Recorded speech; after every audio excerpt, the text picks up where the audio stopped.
기도하겠습니다. 좋으신 아버지 하나님, 오늘도 저희들에게 이 아침에 시간을 허락하여 주시고 또 주님의 말씀 가운데 깨어 살게 하시니 감사를 드립니다. 주님의 오심이 점점 가까워지고 있습니다. 주님의 이 오심을 저희들이 분명히 알게 하여 주시고 주님의 오심을 향해서 깨어 준비하면서 옛 삶에서 돌이켜서 주님 맞을 준비하는 삶이 되게 하여 주옵소서. 그래서 아버지 하나님, 주님 앞에 섰을 때 부끄러움 없는 삶이 될 수 있도록 돌이켜 회개에 합당한 삶을 살아가는 우리의 일상의 모습이 되게 하여 주옵소서. 우리 구주 예수 그리스도 이름으로 기도드립니다. 아멘. 오늘 우리에게 주신 말씀은 누가복음 15장 1절에서 10절입니다. 세리들과 죄인들이 모두 예수의 말씀을 들으려고 그에게 가까이 몰려들었다. 바리새파 사람들과 율법 학자들은 투덜거리며 말하였다. 이 사람이 죄인들을 맞아들이고 그들과 함께 음식을 먹는구나. 그래서 예수께서 그들에게 이 비유를 말씀하셨다. 너희 가운데서 어떤 사람이 양 100마리를 가지고 있는데 그 가운데서 한 마리를 잃으면 99마리를 들에 두고 그 잃은 양을 찾을 때까지 찾아다니지 않겠느냐. 찾으면 기뻐하며 자기 어깨에 메고 집으로 돌아와서 벗과 이웃 사람을 불러 모으고 나와 함께 기뻐해 주십시오. 잃어버렸던 내 양을 찾았습니다 하고 말할 것이다.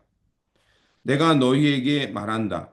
이와 같이 하늘에서는 회개할 필요가 없는 의인 99보다 회개하는 죄인 한 사람을 두고 더 기뻐할 것이다. 어떤 여자에게 드라크마 10립이 있는데 그가 그 가운데서 하나를 잃으면 등불을 켜고 온 집안을 쓸며 그것을 찾을 때까지 샅샅이 뒤지지 않겠느냐. 그래서 찾으면 벗과 이웃 사람을 불러 모으고 말하기를 나와 함께 기뻐해 주십시오. 잃어버렸던 드라크마를 찾았습니다 할 것이다. 내가 너희에게 말한다. 이와 같이 회개하는 죄인 한 사람을 두고 하나님의 천사들이 기뻐할 것이다. 아멘. 오늘 본문 15장은 우리에게 잘 알려져 있는 세 개의 비유가 하나의 메시지를 전하는 본문입니다. 세 개의 비유의 하나의 메시지는 바로 잃어버렸다 다시 찾은 하나님의 그 기쁨의 그것을 전하고 있습니다.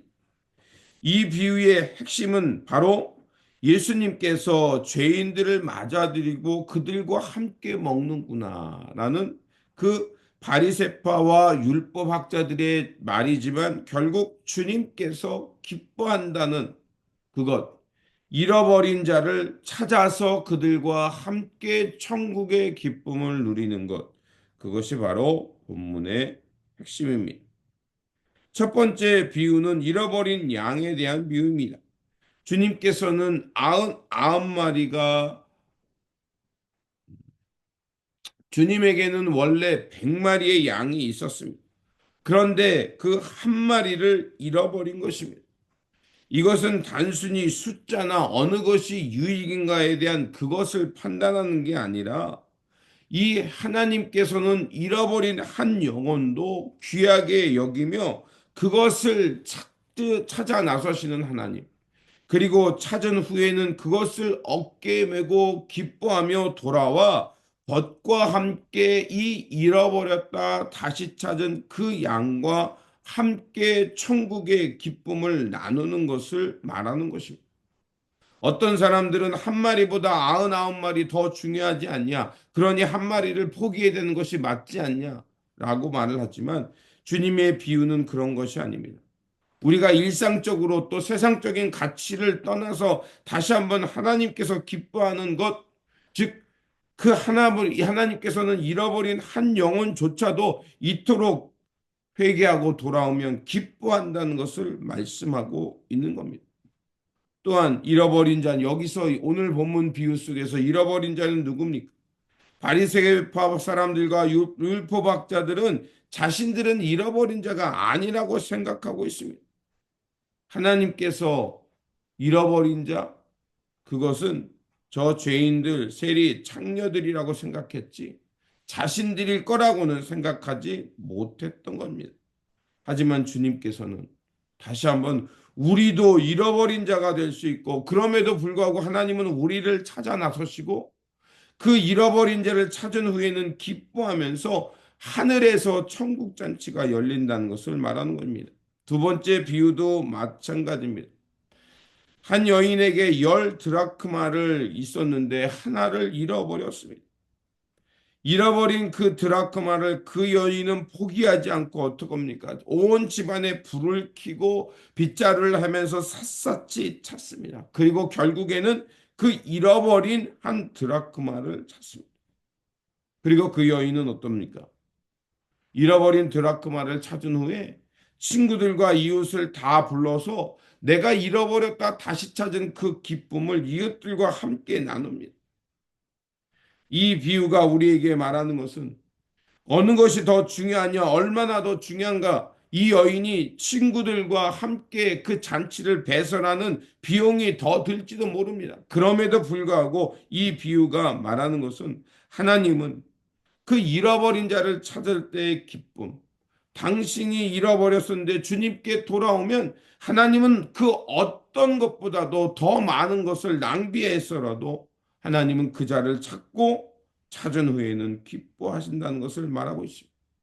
그리고 세 번째 비유는 바로 잃어버린 당자의 비유입니다. 너무나도 우리가 잘 아는 말씀입니다. 많은 사람들은 둘째 아들만 아버지를 떠났다고 생각하지만 이 비유 끝에 말하는 것은 그 큰아들도 결국 둘째 아들처럼 아버지의 마음을 제대로 이해하지 못하고 여전히 아버지의 밖에 있었다는 것을 우리로 하여금 돌아보게 합니다. 이 비유는 바로 그래서 이 끝에 그 이야기가 우리로 하여금 역전하게 합니다. 이 비유가 말하는 게 뭡니까? 하나님은 여전히 잃어버린 자가 첫째 아들이든 둘째 아들이든 그들이 아버지께 돌아와 아버지와 함께 천국 잔치에 참여하라는 것입니다.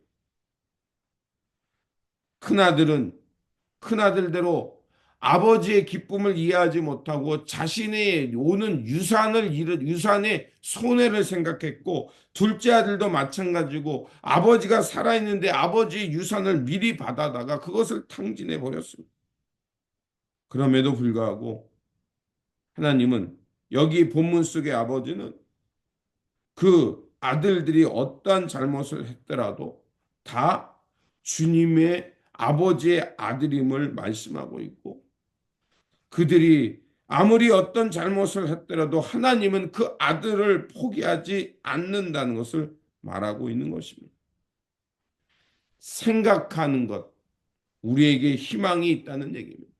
그리고 생각하고 주님의 품으로 돌아가는 것, 그것이야말로 하나님께서 기뻐하는 회개의 삶이고 아버지는 기꺼이 그 아들을 돌아온 아들을 맞아들이며 그 잃어버렸던 그 신분을 회복해 주실 뿐만 아니라 천국에서 회개할 것이 없는 그 99마리의 그 천사들과 함께 그 잃은 아들을 찾아서 함께 기뻐한다는 것입니다.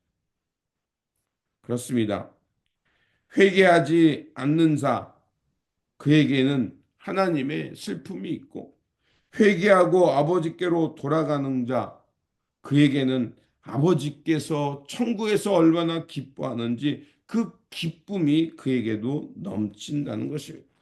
그렇습니다. 신앙의 본질은 바로 회개하고 아버지의 마음을 깨닫고 천국 잔치에 참여하면서 새로운 삶을 살아가는 것입니다. 그것이 바로 우리의 믿음의 본질입니다.